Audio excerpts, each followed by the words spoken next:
Okay, we're here at E3 2009 with Jonathan Fatal1ty. How's it going? Good, how you doing, man? Good. One of the first things I want to talk about is Quake Live. Have you had a chance to play it much, and what are your opinions on it so far? Well, I think Quake Live has been awesome. I've been playing a pretty good amount. I probably only have like a little over 24 hours on it, but I think the game is great because the netcode is somewhat similar to 1.17. I think they really messed it up at 1.25 and after that. So for me, the netcode and everything was really good. So it feels like just playing the game back when it was in the test days or when it first came out. So I'm really liking it a lot. So the Fatality handle, that's yours on Quake Live. You're the Fatality. Yeah. Okay. And one of my friends, he gave me a little brochure yesterday. It was about some video game camp that has your name on it. Do you know about this? Well, we had a Camp Fatality for like the last 2 years. And we basically were dealing with like UCLA, different colleges around the U.S. And we fly the guys all the way out to UCLA for the grand finals, trying to get all the best gamers from different colleges, like the camps, to compete against each other to have a champion. Unfortunately, the guy who won the championship in like New York, his flight got canceled or delayed or whatever, so I ended up missing him. So I went to New Jersey for one of my mall tours and met up with him and had dinner with him and his family and everything. So I was able to make up for that for him. This is like a curriculum for like young kids or something, though. It was for like it's 13. More for, I think it's for younger kids, like age like 12 to 17. It's kind of like a summer camp for kids. I wish we had these when I was a kid. You could play video games for like 2 weeks. But so what is the curriculum like? What do the kids do? Basically, you learn a lot of things from you learn what it takes to be a pro gamer in the sense of like the training regimens. You learn like the actual timing of items, how to control maps and so forth. But also after that, after you create like your own demos, you actually are given the job of basically get to create your own highlight reel. So you have to make your own montage video of you playing and trying to build yourself up as a gaming celebrity or a gamer, and eventually build your own brand and company and make your own product. So that's kind of the goal behind it, to kind of give them something fun to do, but show them how to make it as a pro gamer. How long has it been since Sturmy and Toxic, they left your being fat players? Well, we had them on as our teams for a full year when the Quake 4 tour was going on, and when the Quake 4 tour ended, we had to release them. But Sturmy and Toxic are still good friends. I still really like them a lot, and they're very talented players. If some more tournament tours come up, I would love to sponsor them again and keep promoting the Fatality brand through great players that play games at the highest level. So what was the experience with them? How was the promotion? Was it financially worthwhile in the end, do you think? I think it's definitely always financially worth it. Through the Fatality brand, I created it so I could sponsor gamers. For everything from when I started Fatality brand, I instantly sponsored like 5 guys to play Counter-Strike with me for Inevitable Fate. Sponsored Destruct, Amic, Point Blank, Ice Salmon, and myself to play and travel around to different tournaments. So the goal for the Fatality brand was to sponsor any gamer. So when we sell product, I would take some of the benefits from the sales and give that back to the gaming community. So that's kind of my long dream, is to keep doing that, keep sponsoring gamers, and I have to find a place to showcase them, or else it makes no point. So unfortunately, this last year, that's kind of been a problem. Yeah, what do you think about the CPL closed down, the WSCG is gone? Do you think in the future things will pop up again, or? I think most definitely. I think if we get back to the roots of gaming, going to LAN parties and stuff. I love QuakeCon. I'll definitely be at QuakeCon.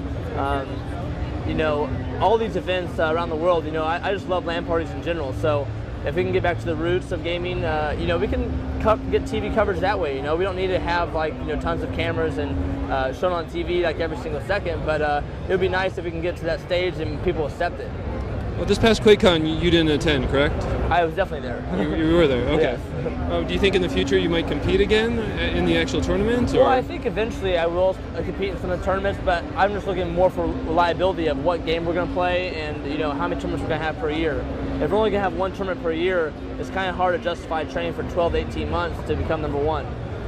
So usually when I train for tournaments, I definitely give it my all at all times. So if I'm going to train for 12, 18 months, I want to know that we have a tour going on and there's going to be a lot of TV exposure and a lot of chances to win some money. So I just want to play and have a good time too, but it's kind of hard to dedicate 12 to 18 months to become number one, Right. Recently you were in an event in Denmark and you broke, was it the Guinness World Record? I set a world record. You set a world. Yeah. So did you actually have the Guinness people there? Did they arrange that? And how was that? How did that work out? Guinness World Records, they invited me to come out to Copenhagen to basically set a world record for most kills in 1 hour in Quake 4. And I was expecting probably around 300 or 400 frags, and I ended up getting 672. So I was pretty stoked about it. I kind of found out some tricks about the game on DM17 that I never knew before. So I had about 200 kills about 20 minutes in, but the next 40 minutes I got another 472. So I was definitely getting better as time went on. So what games are you playing right now besides Quake 4 at your shootouts for fun? I'm playing Quake Live. You know, I love playing that with my friends. I got Chris Ferguson, the poker player, to play with me a lot. He plays a lot of games too. Been playing Call of Duty World at War. Been playing a lot of other random games too, but playing Street Fighter 4 a little bit. You know, and then like, you know, after that, you know, those are mainly the games I've been focusing on lately. Just playing World at War a ton. Quake Live whenever I get a chance with friends. I just got new internet in my place. I got fiber optics at my building where I live now, and I ping like 9 milliseconds to Los Angeles. Oh gosh. So I'm actually like super addicted right now to play a lot, but I'm still like in a moving process. I just moved from Kansas City to Las Vegas, just so I can spend more time with friends and younger people.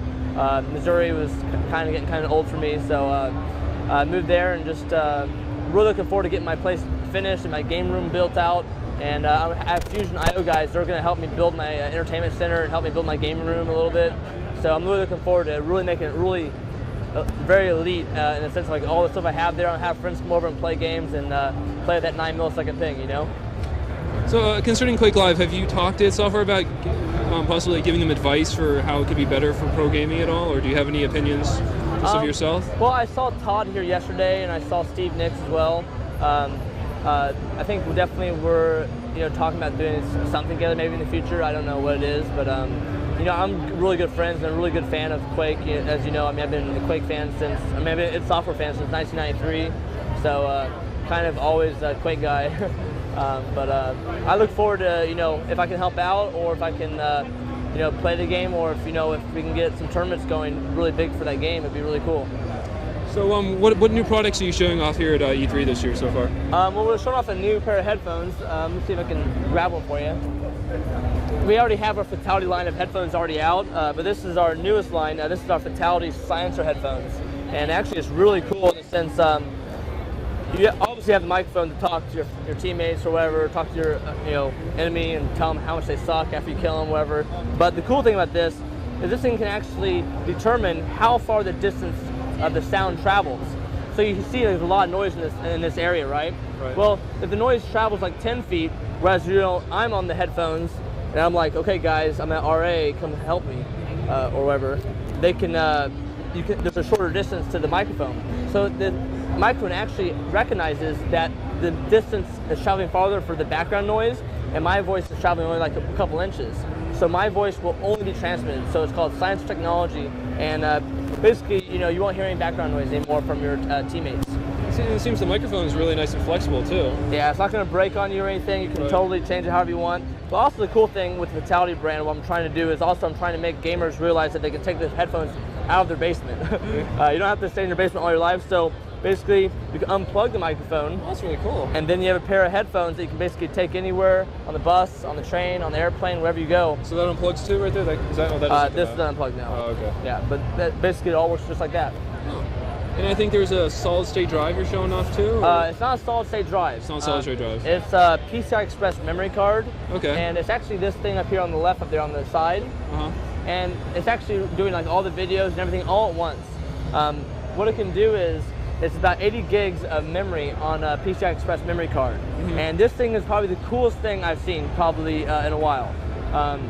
What it can do is, eventually their goal is to have it as a bootable device. So have the PCI Express card as a bootable device, and this will actually bypass the serial ATA and IDE cables to have the normal lag to boot up and load things, right? Well, this doesn't have it anymore. You're talking right to the bus. So basically you're going to have instant boots, basically Windows booting up as fast as possible, probably in a second.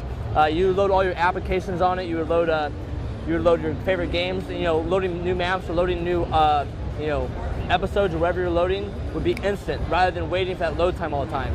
So So this is going to be a big improvement to your gaming and also just your digital lifestyle, basically being on the computer.